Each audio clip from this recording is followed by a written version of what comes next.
Makanya kalau kita ini kan makomnya atau kedudukan kita itu muqallid, bukan mujtahid. Muqallid itu orang yang mengikuti kepada ulama, yang ulama itu ilmunya sanadnya bersambung sampai kepada Rasulullah. Kalau begitu ya cukup kita ini ikut pendapatnya ulama, jangan nambah-nambahi atau ngurang-ngurangi hukum-hukum yang ada di dalam Al-Quran, atau jangan mencoba mentafsir-tafsiri Al-Quran walhal sementara kita ini tidak punya kapasitas dan otoritas untuk menafsiri Al-Quran, sehingga akan berpotensi sesat pemahaman dan tafsirnya, juga menyesatkan kepada yang lainnya. Makanya diancam sama Rasulullah, man fassara al-Quran bi ra'yihi falyatabawwa maq'adahu finnar. Barang siapa yang mencoba ngotak-ngatik nafsiri Al-Quran berdasarkan pendapatnya sendiri, karena mungkin dia itu dianggap cerdas, pintar, sampai S2 atau S3, tapi S2 S3-nya itu jurusan mesin ya, atau jurusan teknik, nggak ada hubungannya dengan jurusan apa itu agama. Sekarang kan begitu ya kan. Terus kemudian yang beberapa hari terakhir yang lagi viral kan, nggak tahu itu di Jawa Barat, Pandeglang ya, yang di YouTube rame itu kan, dalam acara moderasi beragama, ungkapan yang sangat kontroversi, dikatakan Islam itu agama yang belum sempurna. Ini kan apa, pendapat yang berbahaya. Kalau orang Islamnya yang belum sempurna, ya kita sepakat ya kan, kita ini kan orang Islam, belum sempurna menjalankan syariat Islam, itu sepakat kita kan. Tapi kalau kemudian punya pendapat Islam itu agama yang belum sempurna, ini berbahaya. Apalagi yang mengucapkan orang Islam.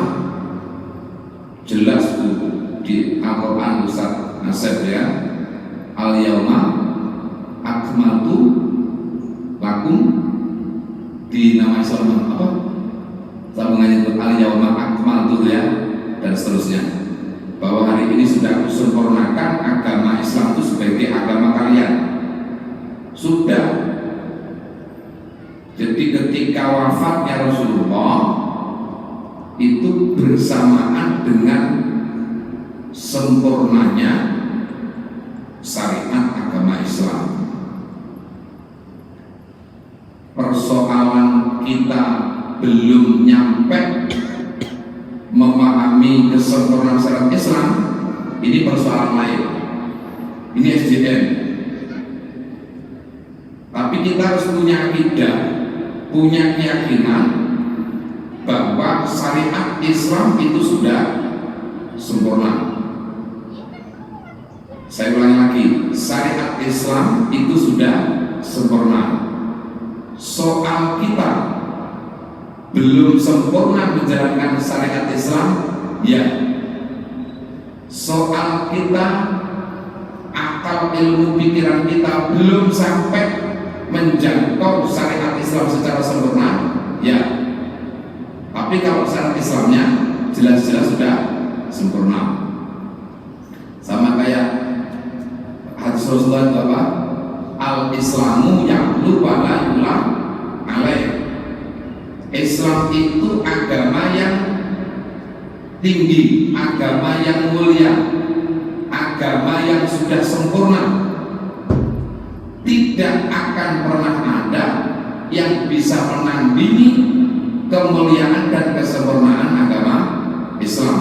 Ini harus menjadi akidah, harus menjadi keyakinan kita. Soal agama itu kata Allah sudah sempurna, kemudian kita belum sempurna menjalankan syariat Islam, sekali lagi itu persoalan lain. Karena memang kapasitas kita, ilmu kita, kemampuan kita satu dengan yang lainnya itu berbeda-beda. Tapi jangan pernah punya pemahaman kalau syariat Islam itu belum sempurna. Itu yang berbahaya. Berarti sudah bisa keluar dari akidah Islam itu sendiri. Itu yang hari ini tuh memang begitu ya kan. Kalau mau viral itu yang berani yang kontroversi. Tapi kan terus untuk apa juga ya kan? Kalau dengan masyhurnya itu kontroversi, dengan masyhurnya itu menimbulkan ikhtilaf, kontroversinya menimbulkan fitnah, apalagi sampai itu menjadi sebuah keyakinan orang yang mendengarnya, kan berbahaya. Jadi ya lebih baik menyampaikan itu yang apa adanya saja. Ada lagi satunya belum dingin kontroversinya, seorang dosen salah satu perguruan tinggi terkemuka di Indonesia, statementnya bahwa di dalam Al-Quran itu tidak ada ayat yang menyebutkan perintah sholat 5 waktu. Kuwekir ya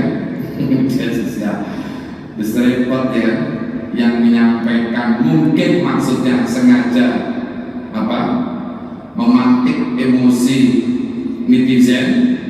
netizennya juga begitu. Netizen kan siapa saja ya, orang yang aktif di media sosial. Nah ini kan berpotensi menimbulkan kegaduhan dan fitnah. Memang kalau kita ini bicara secara menyeluruh tentang Al-Quran, itu yang punya otoritas ya, tadi sudah saya sampaikan, yang punya otoritas mentafsirkan Al-Quran ya, mengambil istinbat hukum dari Al-Quran itu adalah para ulama-ulama mufassir yang memang punya kelebihan dan diberi kelebihan oleh Allah untuk memahami ayat-ayat atau surat-surat di dalam Al-Quran. Sedang kita ini kelasnya adalah muqallid, pengikut pendapat dari mayoritas ulama. Jadi pokoknya kita orang awam terus ikut saja, itu aja ya, ikut ulama mayoritas. Seperti yang malam Ahad yang lalu kan fa'idha waqa'a al-ikhtilaf fa'alaika bisawadil aqdam. Jika kalian itu menemukan dua pendapat yang berbeda yang kemudian itu menjadi ikhtilaf itu menjadi selisih pendapat, bagaimana posisi kita orang awam yang tidak punya kapasitas dan otoritas memahami sumber agama Islam, baik itu Quran ataupun hadis? Pesannya Nabi, fa'alaika bisawadil aqdam, sudah ikuti saja pendapat mayoritas, aman guys. Pokoknya kalau sudah mayoritas itu insya Allah aman. Karena apa? Innallaha la yajtami'u ummati ala dhalal. Allah itu tidak akan mengumpulkan umatku, kata Rasulullah, di dalam satu kesesatan. Gak mungkin, kata Rasulullah, umatku yang mayoritas dalam satu hal dia sepakat di dalam sebuah kesesatan. Jadi kalau itu sudah menjadi mayoritas, aman guys. Sampai-sampai kata beliau, faman syadda syadda final. Jangan suka beragama ini mencari yang unik-unik, yang aneh-aneh, yang gak umum. Karena ya itu tadi, trennya orang kadang-kadang kepengen tampil beda. Tampil beda kalau urusan baju, urusan penampilan, potongan rambut, itu tidak apa-apa ya kan. Ini tampil beda dalam urusan agama, ini celaka ya kan. Wah, aku nggak mau ikut cara berislamnya orang RT sini, aku tak punya gaya sendiri, style sendiri. Wah, payah itu harus sudah urusan akidah. Jadi udahlah, ikut mayoritas. Nggak mungkin. Masa? Contoh yang kecil aja ya, Maulid Nabi. Maulid Nabi itu tiap RT adakan, tiap masjid langgar, mulai dari RT, desa, kelurahan, tingkat kecamatan, kota, kabupaten, sampai di istana negara, ya kan? Terus di negeri-negeri Islam yang lainnya. Gak mungkin itu kalau kemudian kata Rasulullah, innallaha la yajtami'u ummati ala dhalalah. Mayoritas, gak mungkin Allah itu menyesatkan umatku dalam jumlah mayoritas. Jadi kalau yang diikuti majus gak mungkin.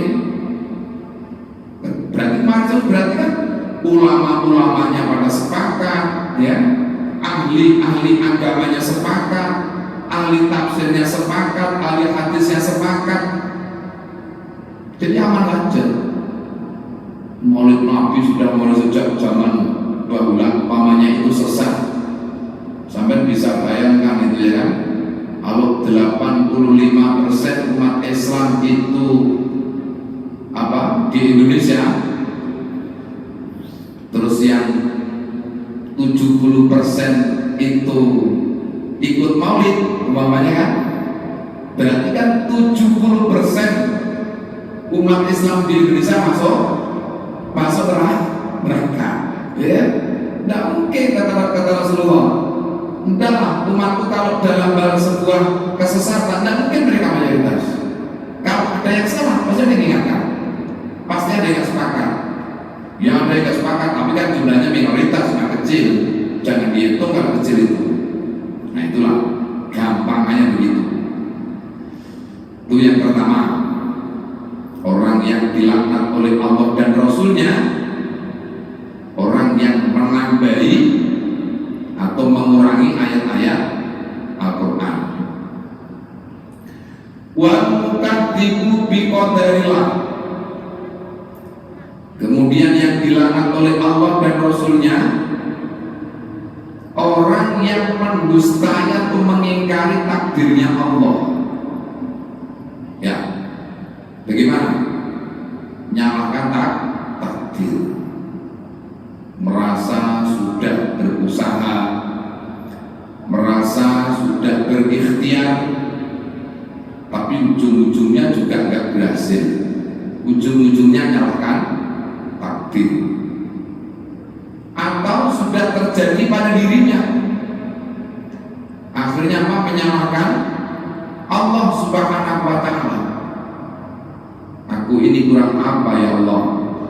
Sudah sholat, puasa, sudah sedekah, sudah jamaah, kok hidupku masih seperti ini? Hati-hati loh, itu ungkapan apa? Itu gak terima sama Allah, berarti gak terima dengan keputusan Allah. Maunya kita itu kalau kita ini sudah sholat, sudah puasa, sudah berdoa, sudah bekerja, itu terus harus sukses begitu kan mau kita itu kan. Terus kita ini gak pernah bertanya, yang Tuhan itu sebenarnya siapa? Kita apa? Allah. Kok Allah itu mau diatur? Aturan begitu kan sama aja kata Allah gitu. Ya Allah, aku ini sudah tahajud, aku ini sudah buka, aku ini sudah, aku kok miskin terus ya Allah. Kayak apa sih Allah itu? Malah Allahnya dimarahin, jadi Allah itu udah ibadah itu ya ibadah saja, berdoa saja, terus apa? Tahajud ya tahajud saja, puasa saja. Soal nanti Allah memberikan penilaian kita seperti apa, Allah akan memberikan apa dari amal ibadah kita, itu mutlak otoritasnya Allah Ta'ala. Saya sering menyampaikan, orang itu kalau sakit kewajibannya apa? Satu, berobat. Dia berobat ke rumah sakit, dia ke dokter, mungkin ke tabib, itu ikhtiar. Yang kedua, berdoa. Berdoa itu sebagai sikap tawadhu kita, rendah diri kita kepada Allah, ya. Terus yang ketiga apa? Ujungnya setelah kita ikhtiar, setelah berdoa, akhirnya ujungnya tawakal. Bahasa saya paling gampang, berobat itu wajib, sembuh itu tidak wajib. Kenapa? Kalau berobat itu urusannya kita, ya. Kalau sembuh itu urusannya Allah. Berarti urusan kita itu cuma berobat saja, urusan kita itu cuma bekerja saja, berhasilnya urusan Allah. Jangan diatur-atur Allah. Sudah merasa, oh ya Allah, sudah berobat ke sana sini, minum obat ini itu, ketemu dokter ini itu, kenapa tuh ya Allah ini enggak sembuh? Allahnya digugat, Allahnya dimarah-marahi, seolah mengingkari atau mendustai takdirnya Allah. Itu yang bikin orang stres, ya kan? Hanya Allah itu banyak mencontohkan supaya orang tua jangan stres karena perilaku anak. Siapa? Banyak. Quran itu diceritakan Nabi Nuh, anaknya ingkar, Nabi Lot, anaknya ingkar. Nah, itu artinya satu gambaran. Kadang-kadang kan tidak semua orang tua itu berhasil didik anaknya. Karena merasa gak berhasil, akhirnya kan stres. Ya Allah, sudah tak sekolahkan, habis biaya banyak, sudah jual kebun, jual sawah, ujung-ujungnya cuma seperti itu. Terus menyalahkan diri sendiri, menyalahkan Allah. Akhirnya orang seperti ini kan sebenarnya melampaui batas kewenangan dirinya. Padahal kewajiban orang tua apa sih? Orang tua sama anaknya itu kewajibannya yang penting orang tua itu sudah mendidik anaknya dengan pendidikan yang baik, ya, baik pendidikan agamanya, pendidikan umumnya, dijaga kesehatannya, ya, diberikan contoh teladan yang baik, didoakan. Setelah begitu sudah urusannya Allah. Jadi anak mau jadi apa dan bagaimana sudah. Kita ini kan nanti di hadapan Allah kan, ketika anak kita nggak sukses, nggak berhasil kan kita nggak dimarahin sama Allah. Sepanjang kita sudah menjalankan kewajiban kita sebagai orang tua. Kadang-kadang orang tua itu stres, ya kayak apa anakku ini? Kenapa harus stres? Ya, karena stres itu sebab didorong oleh nafsu yang melampaui batas kewenangan dirinya. Lupa kalau yang membuat sukses itu Allah.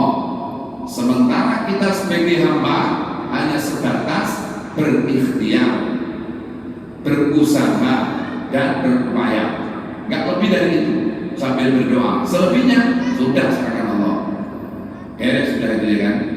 Begitu ya insya Allah awet hidupnya ya kan. Ini hidupnya sudah sakit-sakitan ya kan. Mikir takdirnya Allah ya kan. Melawan takdir, mengingkari takdir. Itu yang kedua. Yang ketiga kata Rasulullah, yang akan dilaknat oleh Allah dan Rasulnya siapa? Wal mutasallitu ala ummati bil jabal. Seorang pemimpin yang otoriter kepada umatku aku, kata Rasulullah.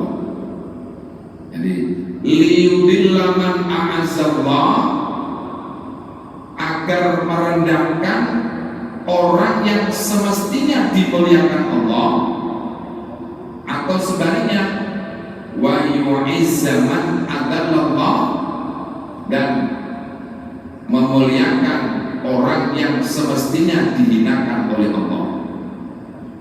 Jadi tidak gampang menjadi pemimpin itu, ya, karena takut persaingan politik, kemudian menjatuhkan lawan politiknya dengan cara-cara yang tidak elegan, dengan cara-cara yang boleh, atau dalam bahasa sekarang mengkriminalisasi. Jadi kriminalisasi orang soleh. Nanti kalau saya mau ngomong kriminalisasi ulama, salah paham lagi, kan? Saya ganti dengan orang soleh. Nah, kriminalisasi ulama itu seperti apa sih definisinya?